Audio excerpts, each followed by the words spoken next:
Hey everyone, it's Natalie, and I just had a few quick updates before we get to the meat of the episode and all the tolerating that we do here on To All the Men I've Tolerated Before. So, I hope that you've heard that we have a Patreon, and now we have added a goal to get 25 Patreon members supporting the show. Once that happens, I have some cool perks planned out to release. Spoiler alert, one of them is a pen pal program because I love mail and I love putting stickers on envelopes. So head to the link in the show notes, head to the Patreon, and consider joining us and all the fun we could be having. Also, every Tuesday on Instagram Live at 10 p.m. Eastern, 7 p.m. Pacific, we are partnering with Pop Culture Makes Me Jealous to bring you Still Comfy with Jules and Nat. It's a show where we're looking at our comfort TV shows and movies to see if they still make us feel warm and gooey on the inside. So check it out. And I can't wait to see you, whether it's on Patreon, Instagram, or in the DMs. Love you all. Thanks for being here.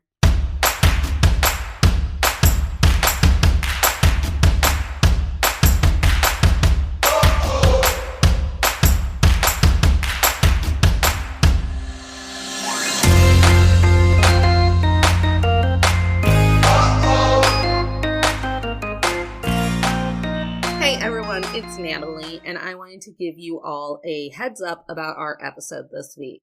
This week, we released one of our live episodes from Fireside. You can catch To All the Men I've Tolerated Before on the new platform Fireside every other Monday at 8 p.m. Eastern. Now, there might be a couple differences between our Fireside episodes and our usual format. These episodes are a great way for myself and my guests to go deeper into the topics we cover and to do some fun activities with them. So you'll hear things like audience participation, laughing emojis, and applause when the audience was digging it. Do you want to join in on the fun? Make sure that you're following us at firesidechat.com/Natalie Katona. Have fun, tolerators. Created live on Fireside. There we are. Hi, everybody on Fireside Live. Thanks for joining us on Team Tolerator. Today's show is going to run a little bit differently. I'm going to be doing some role playing. I'm wearing my lawyer jacket. This is my friend, Elizabeth Kyle. She was our guest on To All the Men I've Tolerated Before on our episode 90s Male Protagonists Made Me Codependent. Yes, I was.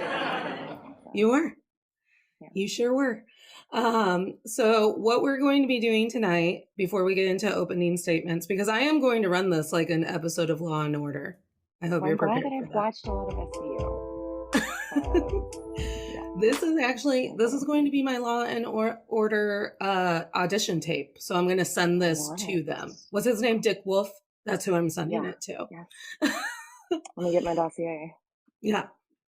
So a little rundown of how everything on Fireside works. If you are in our live studio audience, you can click on your little hamburger.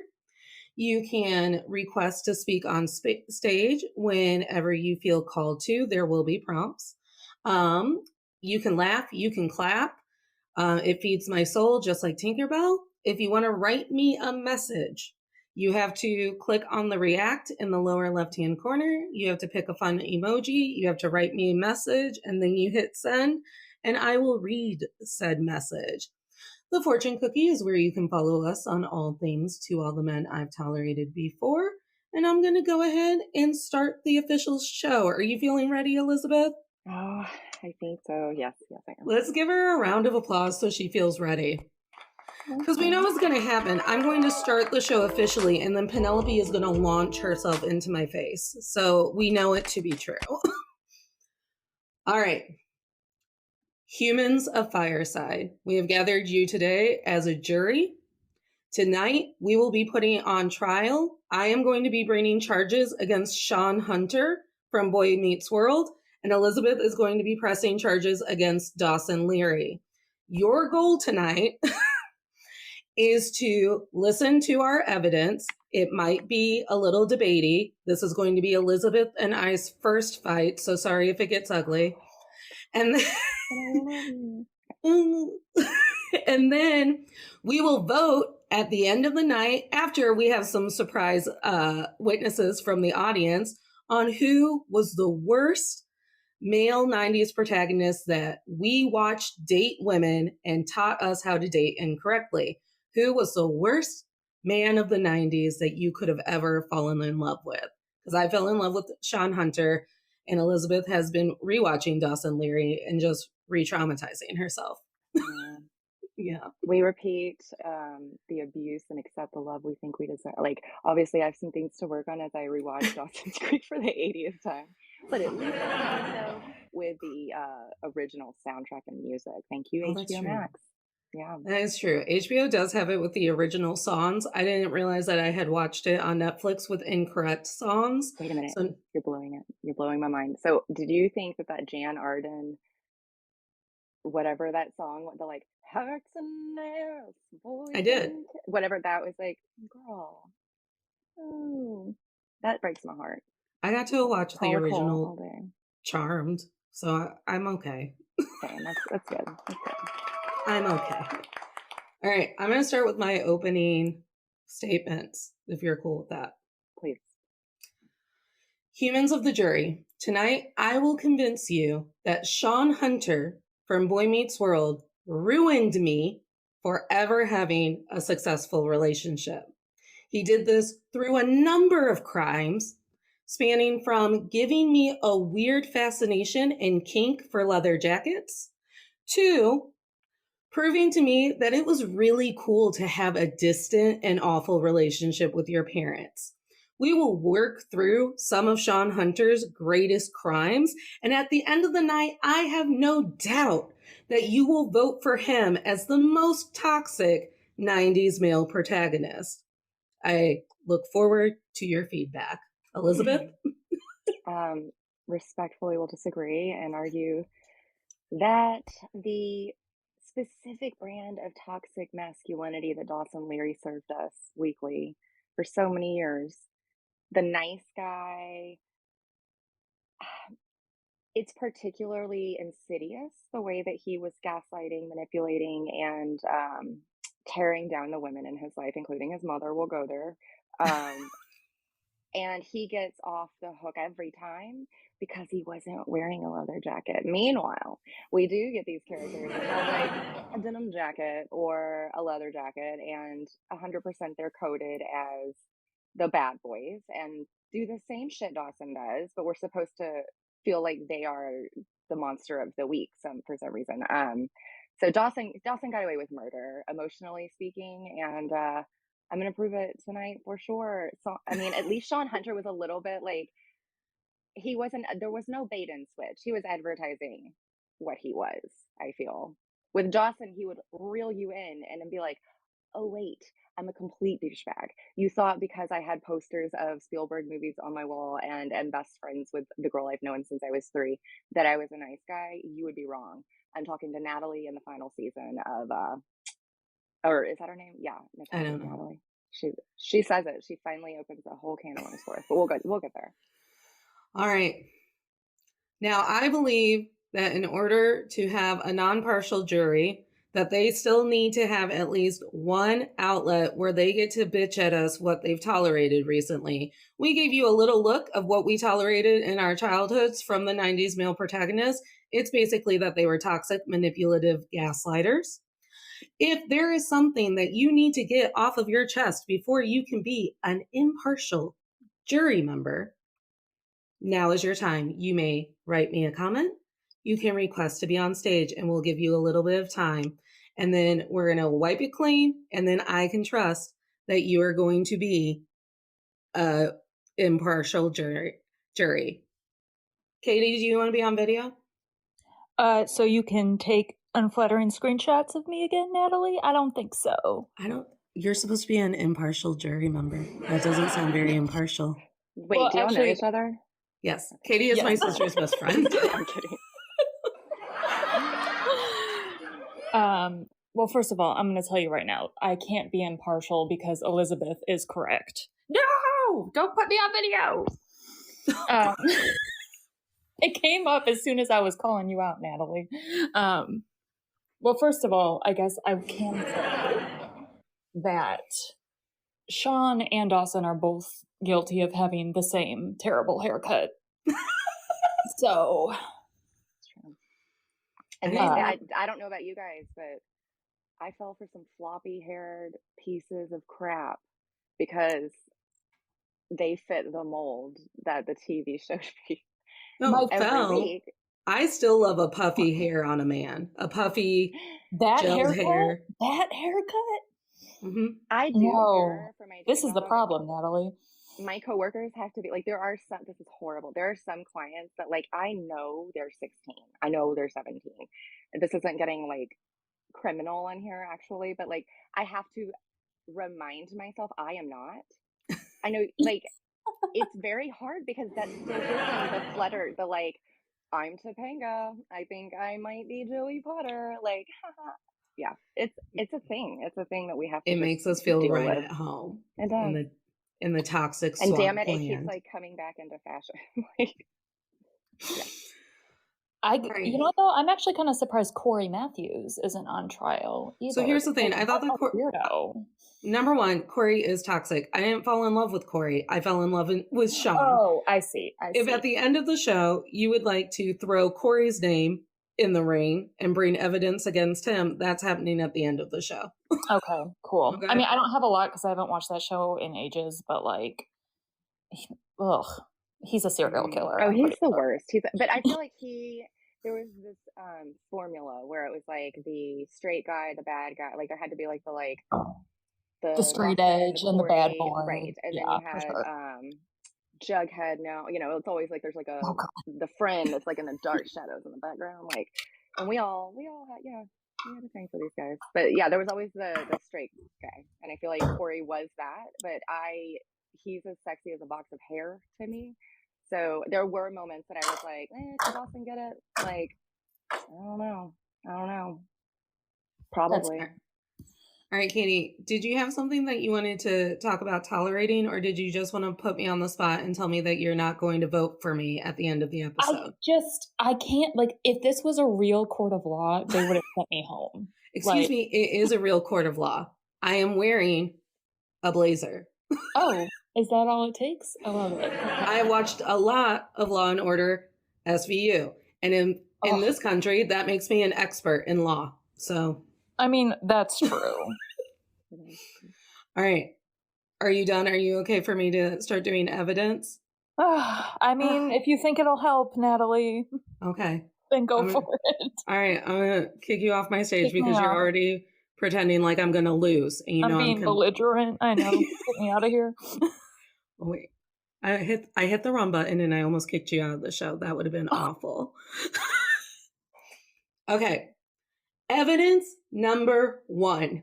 Shawn Hunter put me on a path where from 15 years old until I was 22, I was in love with a man who wore leather jackets, who would mistreat his girlfriend right in front of me, and then I would laugh about it.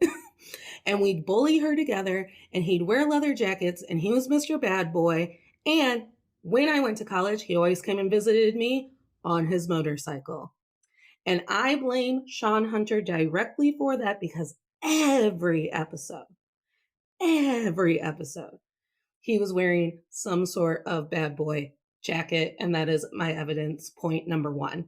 I give you the floor. Nice. So we're doing, am I counter? Yeah, this is your counter argument. Okay. Let's see. So I'll say as my first piece of evidence, we'll do the 2 and 1, the 2 birds, 1 stone. So Dawson, in about 3 sentences in 1 episode, just like absolutely slanders Jen Lindley, slut shaming her for the number of partners that she had previous to him, and compares her to his adulterous mother, who he said she must know what it feels like to like just need it all the time and like not be able to control herself. She would know all about that, is what he says to Jen, because of course you're on her side. Like, you hoes got to go out and like get it all the time, and your dad's bit, whatever. It's very problematic. So that's gonna be my first bit of evidence, and that definitely, I feel much more a Jen than a Joey. I always have, and for a long time, I feel like I felt comfortable in that slot in my friend group, or if we were at a party, like I'll be that girl, like let's play strip poker. I know my script. I understand the assignment. I didn't have sex when I was 14 like our girl Jen did, but yeah, I understand what that feels like to be pigeonholed in that way, and I would say Dawson's Creek is largely a part of why I thought it was a cute look. Okay. All right. I see your evidence. I see it. And I raise you that Shawn Hunter is the exact reason that in all of my friendships, I was the fixer and the mother and the caretaker. And here's why. Corey and Shawn were best friends. And we've already talked about the trope that there was always in these 90s sitcoms a straight-laced, right side of the track, good old American boy best friend, and then Shawn Hunter, the bad boy from across the tracks, has a dicey home life. But were Corey and Shawn in that show ever truly equals? I ask you, jury, to ponder that for a moment. Were they ever truly equals at one point, anytime during that show? Or was Shawn always the boy that Corey was buying out of a bad time, coaching on how to be a better person, being supported by hottie Mr. Turner? That's really Shawn Hunter's one redeeming quality, that he was raised by hottie Mr. Turner. And that's what got me. That's how I got tricked into falling in love with Shawn Hunter. But that led me down a road where I would look at my friends and all of their dicey situations, and I'd go, hey, I think that I am the pompous asshole who can really turn your life around. And that manifested in all of my future relationships into being my partner's mother, being my partner's hostess, being their chef, their caretaker, their fluffer, if you will. And at any moment, I would throw my ego aside and anything that resembled a boundary, and I would do whatever I could to make sure that they never had to feel or cry like Shawn Hunter had to cry about Verna, Jet, and Mr. Turner almost dying in that motorcycle crash. The floor is yours. Okay, that's good. That's good. I hear you. Yeah, so I'm gonna go ahead and say that Dawson entirely, and Dawson's Creek, everything about the show introduced me to gaslighting in a way that made it seem fun and what was expected in a relationship. Let's take, for example, as referenced on the podcast episode in question, the anti-prom episode. So we get Dawson orchestrating this entire evening where he's going to pretend that he just wants to be friends with sweet little Joey Potter so that he can show her what a nice guy he is, and she won't want to go back to the bad boy of this show, Pacey, but will want to run into the arms of our Dawson Leery. In doing so, he gives his date for the evening his mother's diamond earrings that, in a very awkward exchange, it's made very clear like are just for the night, like it's just on loan. So she's wearing this like extravagant jewelry. At the end of the night, when it all falls apart and Dawson's crying in his tea, like when he's so upset because things didn't go his way, and at the moment the song was playing, he didn't get the kiss. And Joey's like, wait, I'm so confused. You said you were cool just being friends. And he said, you believed what I said to you? Oh my God, like how dumb are you? You believed the words that came out of my mouth is true? It's truth. Okay. So she is like, I literally to this day will be having conversations with people and we'll step back and be like, wait a second. No, we don't live like we're on the WB. I am still going to take what you're saying at face value. And if you're misrepresenting yourself, that's on you, sir. because I am working with the information given, and never will you hear me say, like Joey all the time now, one day in the past, maybe, but poor Joey. Whenever it does come down to this, like, I can't believe you're not like falling for this lame shit I'm putting on you, and it's all your fault that we're all ruined and our friendships can't survive because you won't just make a choice.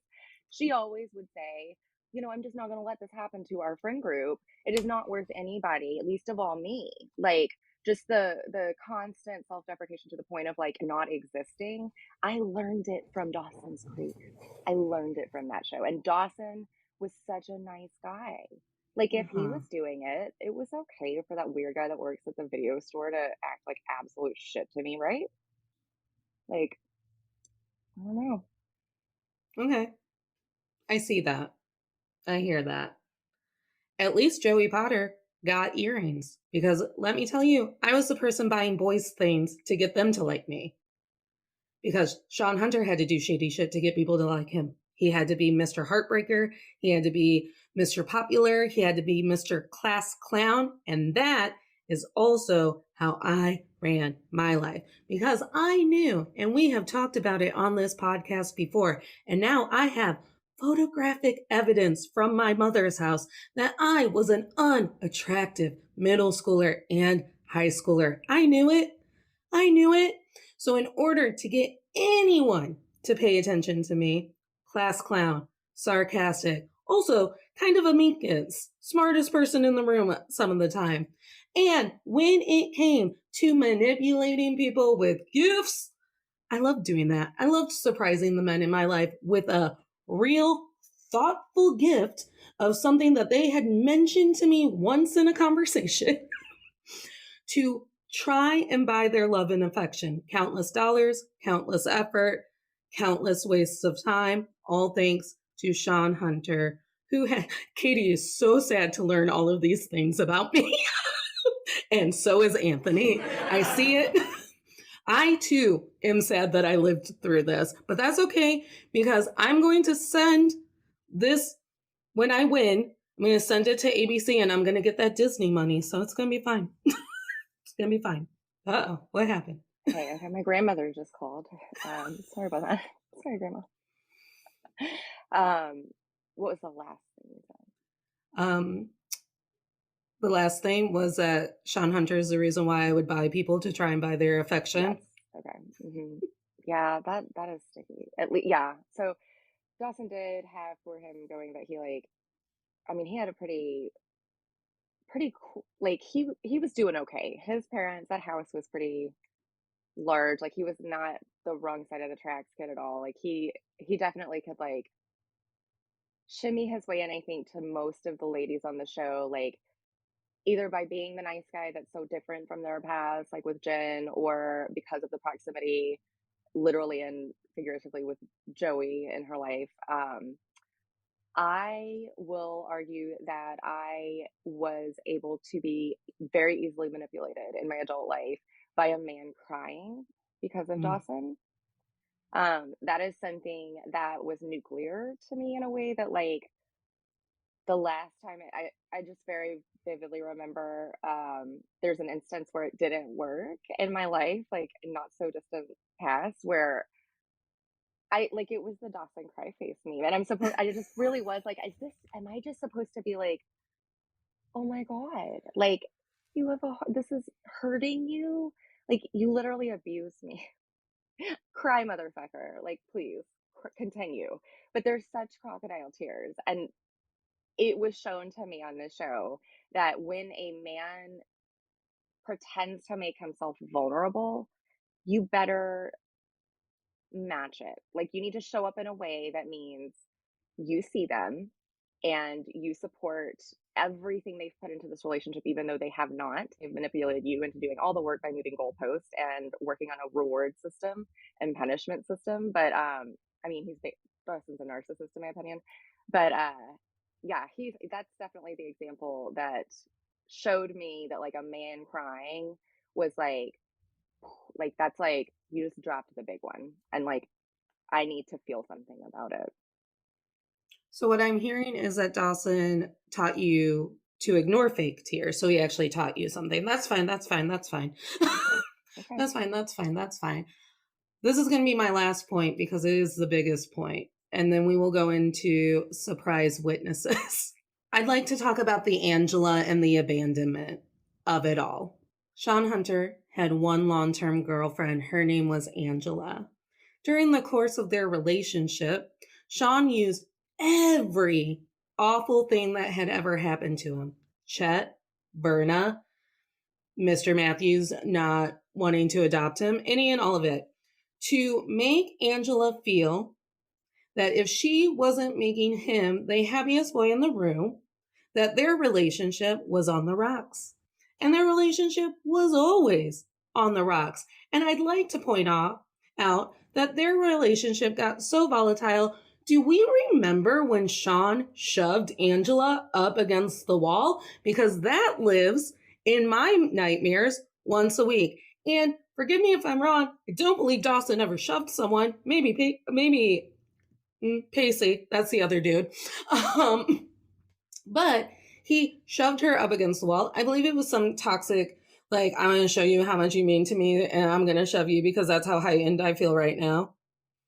And then Angela dumps Shawn, as she should have. And she went to Europe to live a better life with her father. And a sequel comes to Disney Plus. And that's right, I'm taking us all the way to Girl Meets World. I haven't watched much of the show, but I've read articles. And like we've already said, that makes me an expert because I'm on camera.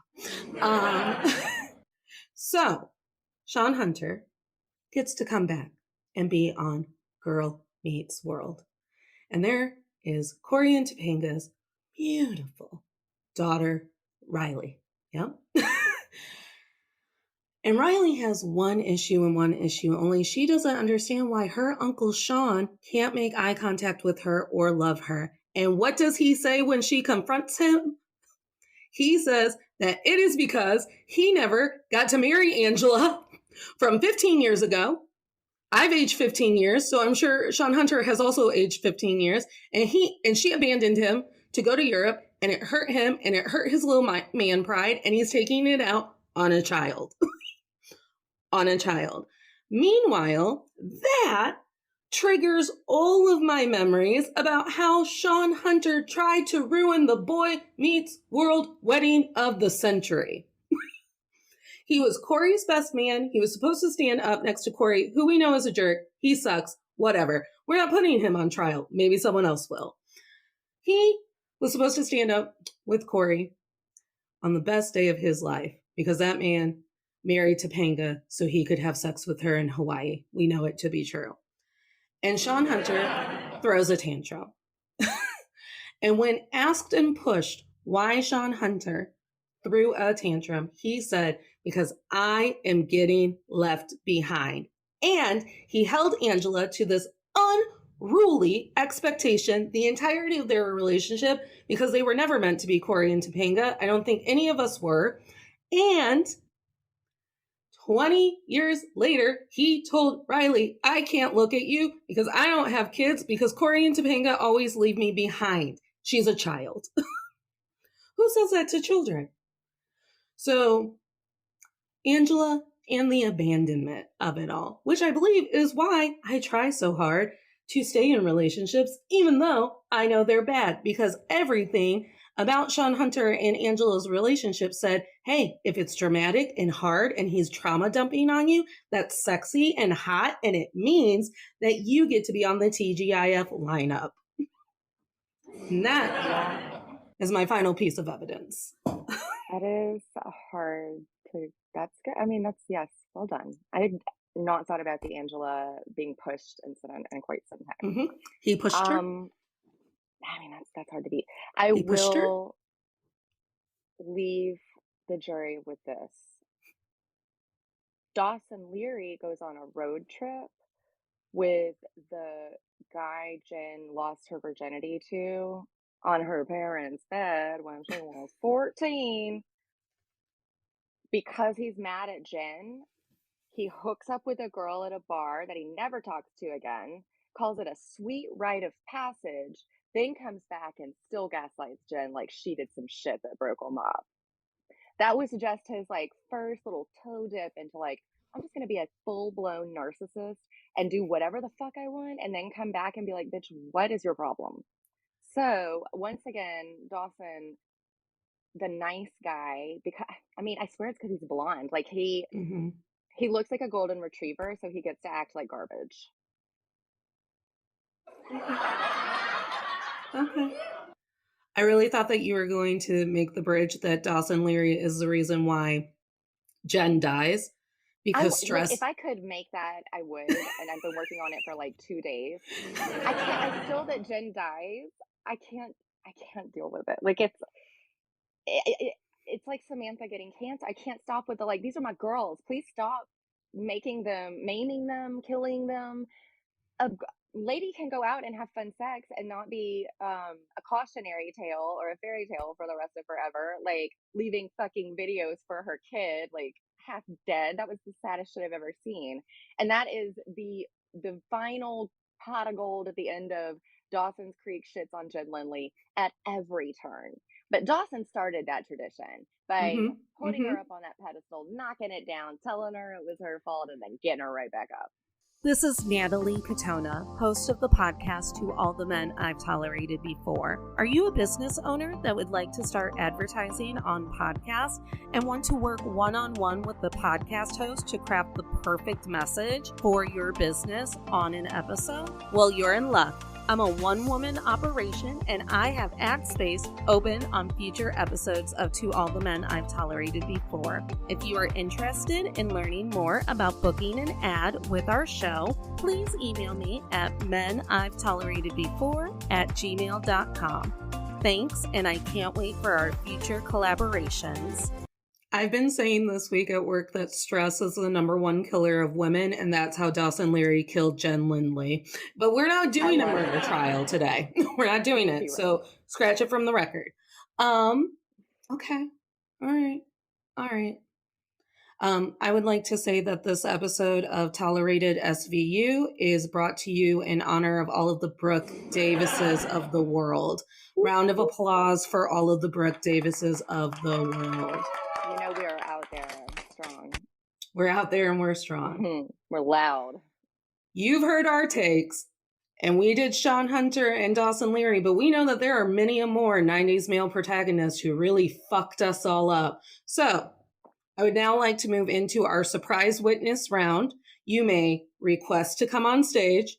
You may offer evidence either for Shawn being the worst or Dawson being the worst or curveball, any of the other of them, because they were all bad.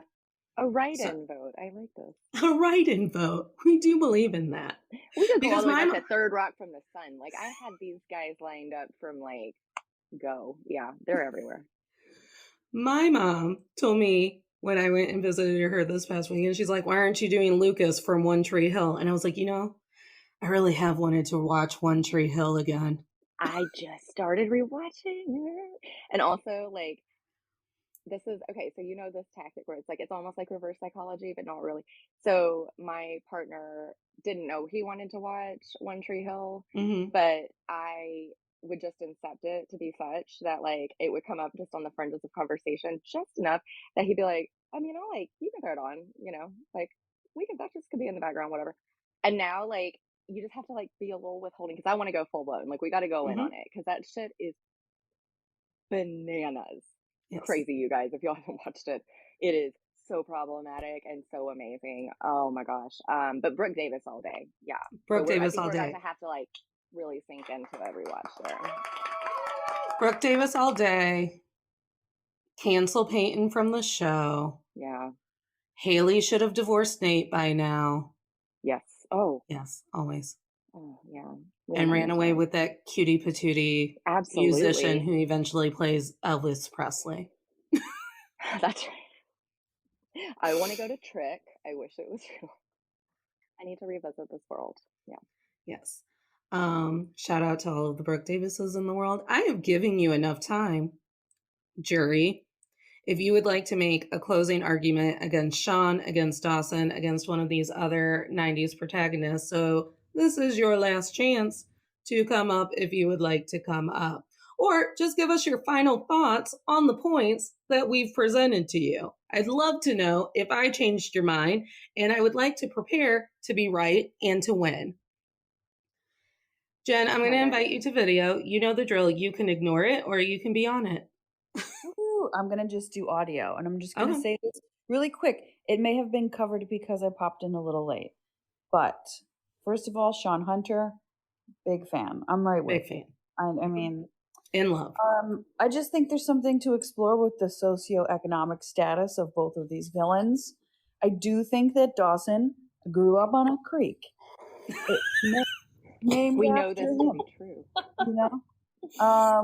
Shawn Hunter, trailer park, less access to resources. So just throwing that into the mix, and in that mix, for me, Shawn Hunter comes out cleaner than Mr. Creek. I understand that. Privilege does tend to make me like you less, so I get it. That's a point for Dawson. Okay, Katie, did I convince you that I'm winning? Oh no, actually, the first thing I was gonna say is that you're still wrong. I actually, to Jen's point, like I do think about like Shawn's background, which of course is not like an excuse for the way he behaves, but like it makes me understand him a little more. And I think Shawn is fixable. Like if he would go to therapy, like I wouldn't fix him. He needs to go to see a doctor. But Dawson, there's no hope. He's like a malignant narcissist. Yeah. But you know what, Natalie, you did convince me that Shawn is worse than I recall. Yeah. I think I mentally blocked out like the push, and I don't like to compare different kinds of abuse, like physical, emotional, mental, etc. It's all bad, but yeah, it's all like I think it's all on the same level.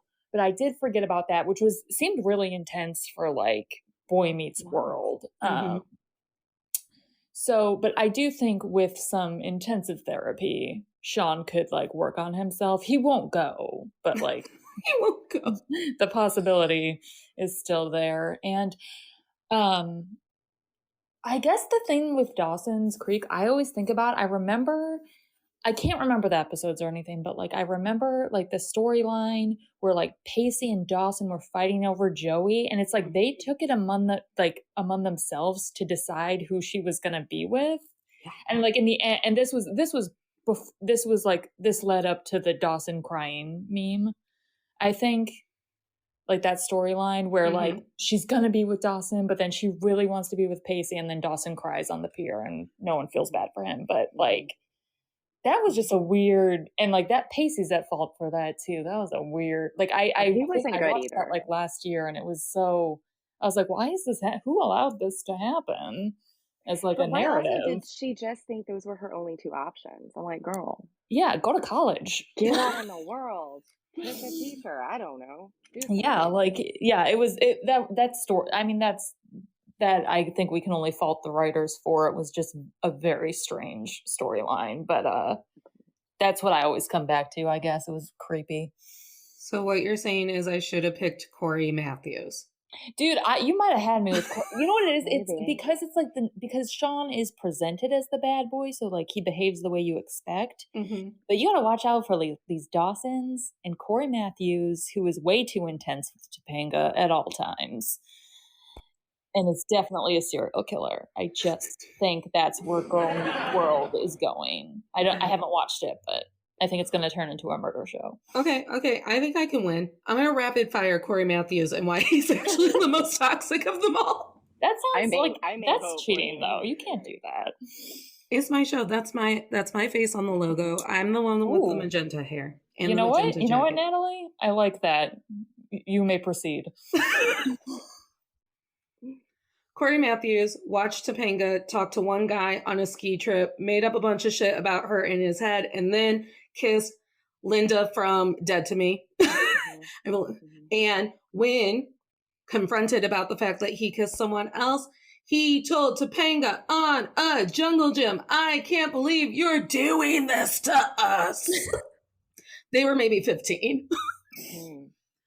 Topanga could have lived a lovely life with her parents when they moved the first time. Instead, she ran away in the rain, not a great look, and told Corey, I'll just live here, kind of like floating around. I don't even know who she lived with, maybe her weirdo sister, because we're in love. And they were probably 14 at that point. And It's then very Haley Nathan on One Tree Hill, speaking of. Why you gotta be a child bride? I don't understand. You gotta be a child bride. Then Topanga, with all the potential in the world, gives up Yale to go to that ridiculous college that hired Feeney and let Eric in. Hey, we're not bad-mouthing Eric, though. We're not bad-mouthing Eric. Oh, He's a Eric. treasure. He is a national treasure. But however, that college did let Eric in. And that's where Topanga ended up with that teacher who was Corey's real-life brother, who tried to be creepy towards Topanga, and then she didn't get to go to Yale. And then Corey trapped her in marriage, and he tried to get her to live on the beach in Hawaii. And then they had to live in awful grown-up college student housing when you're married. And he painted it all yellow because, like Katie has pointed out, serial killer. Amen. So there we go. I can still win because I'm very competitive. I don't know. Dawson Leery made me truly believe over how many seasons did they have of Dawson's Creek? However many there were. That Like men and 6 or women, something. yeah, like 6 or 7, men and women cannot be friends. They can't be friends because of genitals, etc. And if as a woman you continue to try to be friends with a man without ever giving them anything beyond friendship or platonic emotional support, your time, your talents, your energy, Joey Potter never was apart from him ever. Like they literally were like they were best friends. But if you don't sleep with that man, you've done something that cannot be undone. You can't take it back. You don't understand what you have. You're making the wrong choice. There is the nice guy right in front of you. And like Dawson has told us so many times, to his father, who got cheated on by his siren, evil banshee of a mother, guys like us went out of style about half a century ago. So way to uphold the cis hetero patriarchal fucking, like, I mean, that's just it I was about literally to say that's it in a nutsack. That's not it at all. But I'll be honest with you guys and say that's what I was about to say. That is it. I think that's on theme. Right? I think I'm going to make that a sticker. I think Please we should make do. it a thing. But yeah. If you had gone Corey, that would have been a real like head to head. Like, I think they suffer the same affliction at times. Okay. I will say that after 6 years of just friends, I did sleep with my Shawn Hunter, even though I knew better. I was grown, but I did. And now I have a podcast. So who came out on top? Who came out on top? That's fair. Well, I married just a friend that I got, whatever. I have a baby now, not a podcast, but she's the light of my life. But would take back every other second of that relationship, you guys, because it was Dawson. All right. Well, we've come to the time that we've been waiting for, and we're going to vote. And you're going to vote via emoji because this is fun. You're going to do a mind blown if I've convinced you that Shawn Hunter ruined me worse than Dawson ruined Elizabeth. You're going to do a shocked face, the one that Anthony has above his head right now, if Dawson was actually the worst one and he should go in dating prison.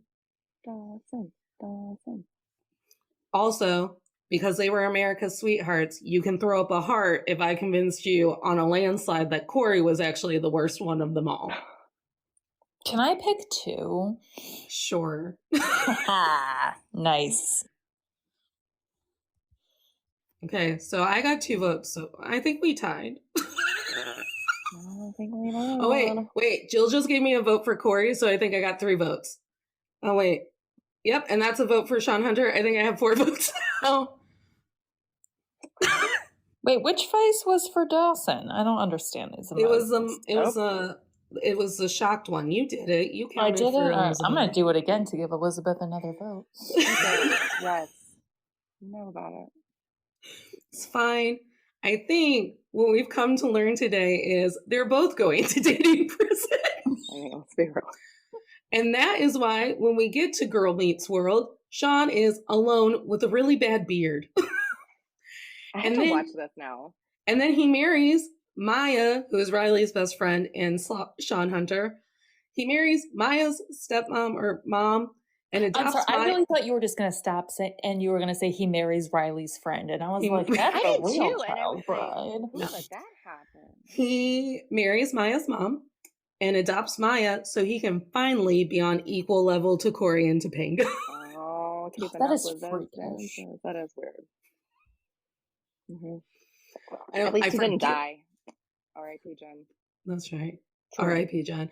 I forget what Dawson's doing at the end of Dawson's Creek, but I'm pretty sure we picked Pacey. Spielberg. He's literally Jen dies, and Dawson Spielberg on lane 1. I believe it's like one of the last shots. It's jerk off motion all day. Like, okay, Dawson, go take your goal. Well, as you know, on this podcast, we like to talk about really deep things or how TV has ruined us, and then we like to walk forward in positivity. So our closing arguments are actually going to be manifestations for these nut sacks. Is that what you said that I'm making a sticker for? All right. For all of the Shawn Hunters of the world, including mine and yours, I hope that you're still wearing leather jackets. It's such a good look. And I'm still going to root for your hair gel. But what I really hope is eventually you did what Katie said and you went to therapy and you realized that all of us are a little bit abandoned in some way. And it doesn't get to be your life story. And it sure as hell doesn't get to be your partner's life story. So I hope that at some point you healed all of the ways your parents, my parents, our parents hurt us. And you figured out a way to make it right in your soul. Amen. Amen. What do you hope for Dawson? Oh, Lord. I hope that anyone alive and scrolling streamable content today realizes they can be friends with whoever the fuck they want and owe them nothing beyond their friendship or their time. And however you choose to connect with people is your choice. And vulnerability is a thing that is precious and rare in this world. And when you find it, you know if it's real or fake. Trust your gut on that. If it's Dawson Cryface meme, just go in the other direction. Please don't marry them. Oh my God. Like, I just hope for everyone that this serves as a blueprint of what not to do and how archaic even like our near history feels, and as it should. Like, this all should feel very strange and land real weird today. And I'll say it again, like, my daughter and I, she's 4 this summer, we will be watching Nightmare on Elm Street before we watch 10 Things I Hate About You. That's it. R.I.P. Heath Ledger. I still miss you every day. Same, but. And every time I see Michelle Williams, aka Jen Lindy, who's not dead, but Jen Lindy is, I cry. It's made well, and because then she was married to Heath Ledger. I know, I cry, and that's why I cry.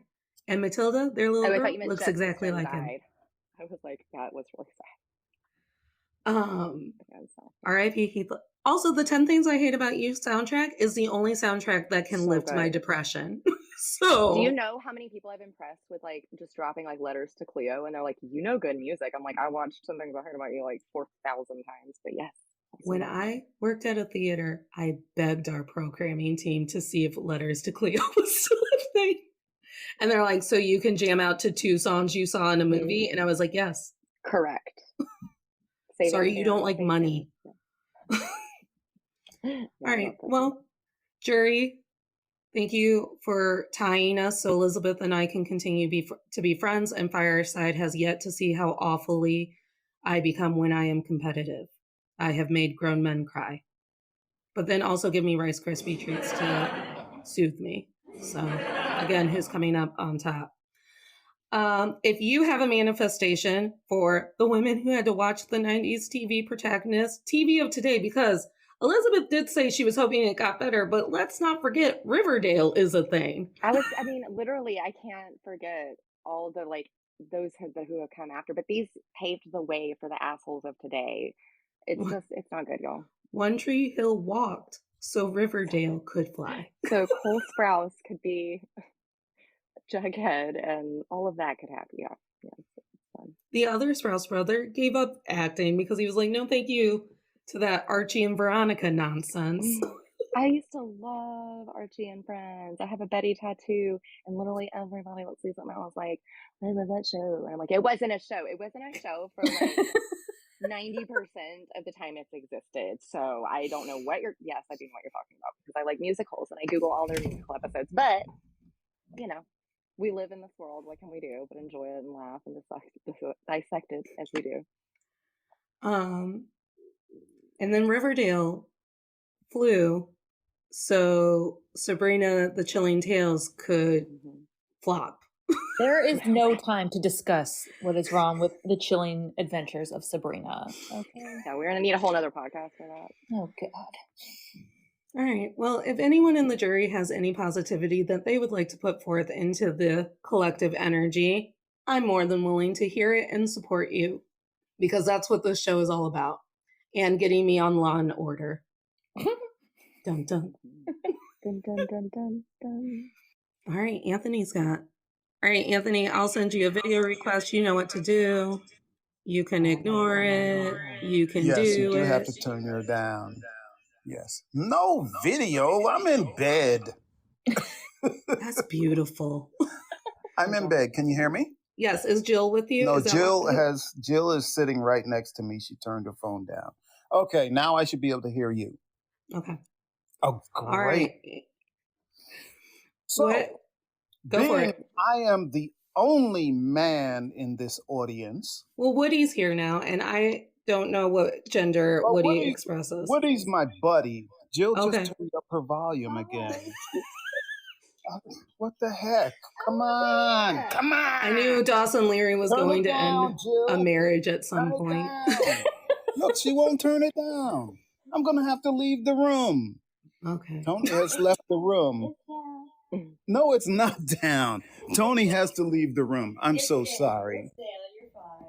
So, first of all, I want to say, Natalie, you are brilliant for coming up with this episode.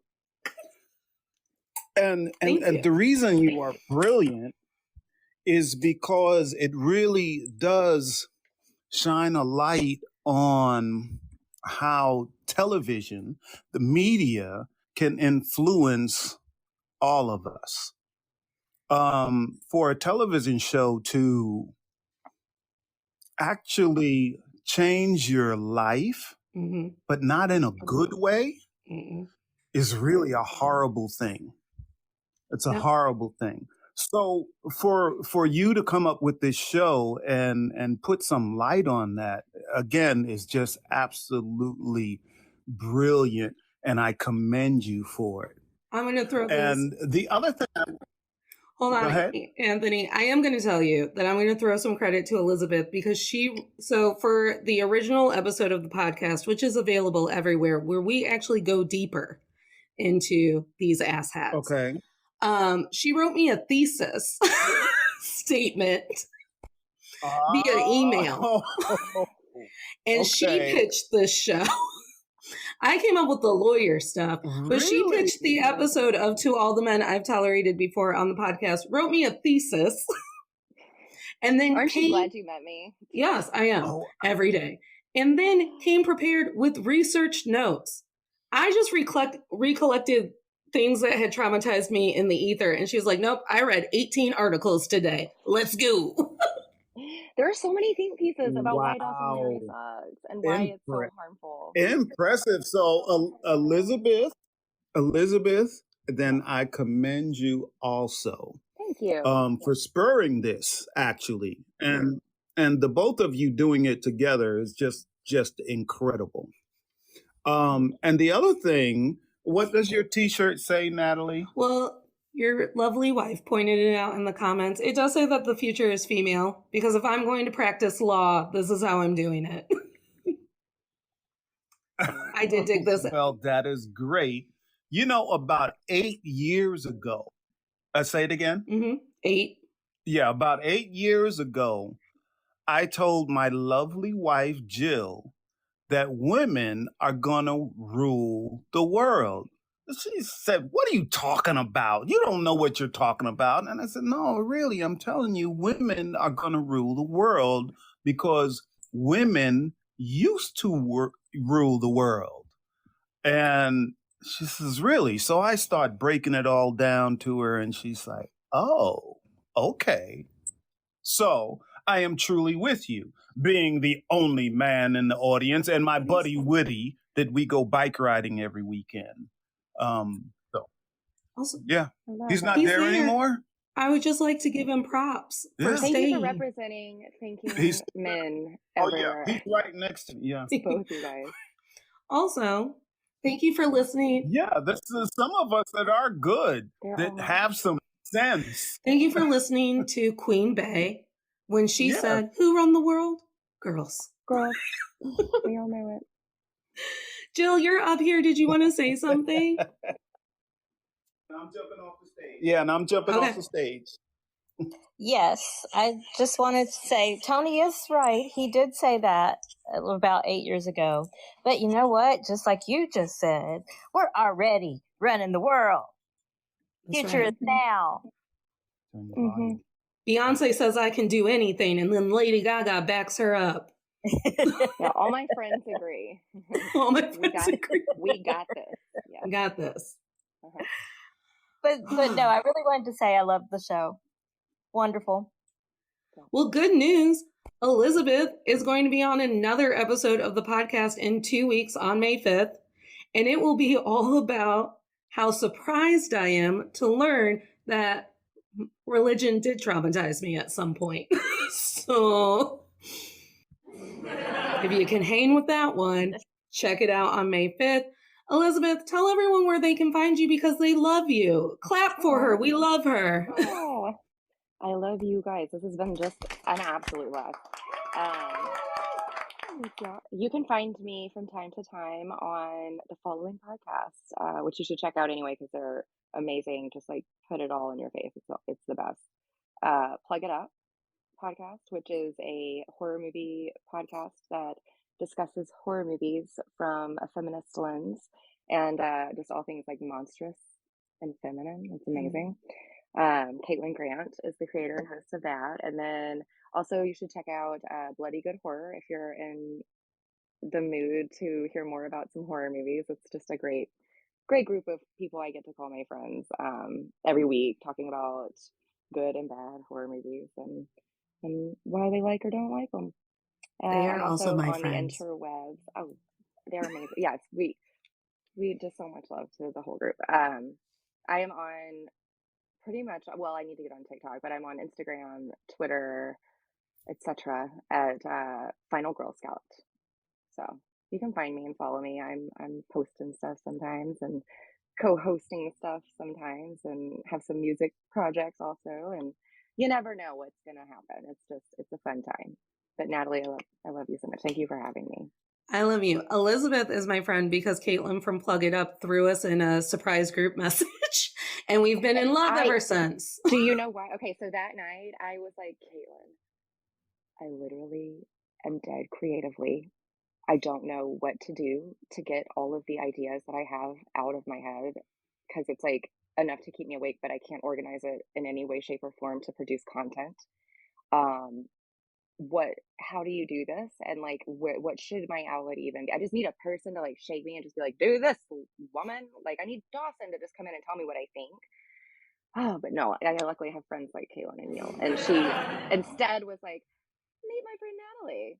And it's just been love. Like she had the foresight, I think, to like hear some areas that I was struggling, know some areas you were just excelling in, and really like bring us together in a way that like I hope it was like you always say on the podcast, like I just said the thing and was like, so little, like I'm not great at making friends and I'm just gonna dump all this on you and like you help me figure it out, stranger. I kind of know from the internet.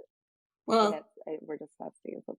And what she means by I helped her figure it out is I texted her, have you ever bought stickers and scrap pieces of paper to glue onto other pieces of paper and then you call that art? I basically taught her how to junk journal. She did, though. I wish I had my one page that I'm so proud of right here. It's so funny, you guys. All right. Studio audience and everyone who's listening now, thank you so much for being here. The fortune cookie has all things Team Tolerator in the link tree. We have episodes on Fireside, usually every other Monday. So on Monday, a week from Monday, I didn't look at what the date would be. I think it's going to be May. It is To All the Men I've Tolerated Before's first birthday. We turn 1 on the 29th. So we are going to have a fun and special episode on Fireside. And I'm going to go completely off topic. It's not going to be related to any of the episodes I've done before. I'm going to have fun. Maybe there will be cake. Maybe I'll be in a weird outfit. Who's to say? And we're going to talk about all of my favorite trashy TV shows because I binged all of The Ultimatum. And I truly believe that it is the truest example of what we have of the human psyche. You made me watch it, and I did. I'm not mad. Everyone should watch it. I'm not sure why, but I want 18 more seasons. So we will be talking about at least The Ultimatum, Married at First Sight, why I broke up with the Bachelor series. Maybe I'll go away from reality TV and I'll tell you all why I love teenage shows on Freeform. Yeah. Give me a paranormal romance. And we're just going to celebrate that I made it a year. I'm still chucking. I have 2 shows now. I'm so thankful to Fireside for giving me the second show. The future is female. And remember, audience, you don't have to smile through anything that you're tolerating. And I love you. And Waitbot is going to take us home.